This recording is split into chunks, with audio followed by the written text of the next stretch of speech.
నమస్కారం. ఈటీవీ భారత్ కు స్వాగతం. మీరు చూస్తున్నారు న్యూస్ టైం. రేపు మాకు మా పిల్లలకు ఏమవుతుందో తెలియదు. మొండిగా న్యాయం కోసం పోరాడుతున్నామన్న షర్మిల అఫిడవిట్లో పేర్కొన్న అప్పులపై స్పష్టత ఇచ్చిన పీసీసీ అధ్యక్షురాలు. ఎంపీ ఎమ్మెల్యే అభ్యర్థులకు బీఫామ్లు అందించిన టీడీపీ అధినేత. నేతలతో ప్రతిజ్ఞ చేయించిన చంద్రబాబు రాష్ట్రానికి ఏం చేశారో చెప్పుకోలేక జగన్ డ్రామాలు ఆడుతున్నారంటూ ఆగ్రహం.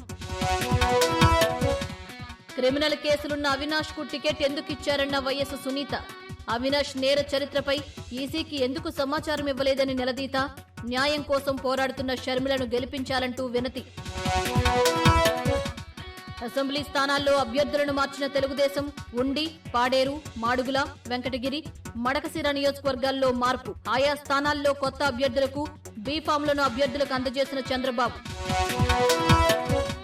పశ్చిమ గోదావరి జిల్లాలో జనసేన అధినేత పర్యటన. నర్సాపురం, భీమవరం బహిరంగ సభల్లో పాల్గొననున్న పవన్ కళ్యాణ్. రాత్రికి భీమవరం సమీపంలోని నిర్మలాదేవి ఫంక్షన్ హాల్లో బస.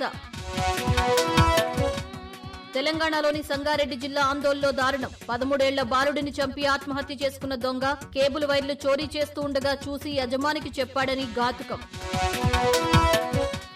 భద్రాచలంలో పోలీసుల ఎదుట లొంగిపోయిన మావోయిస్టులు. ఛత్తీస్గఢ్ కు చెందిన 6 మిలిషియా సభ్యుల లొంగుబాటు. ఆపరేషన్ చేయూతలో భాగంగా లొంగిపోయినట్లు పోలీసుల వెల్లడి. రాజస్థాన్లో ఘోర రోడ్డు ప్రమాదం. ట్రక్కును ఢీకొన్న పెళ్లి బృందం వ్యాను. 9 మంది యువకులు దుర్మరణం.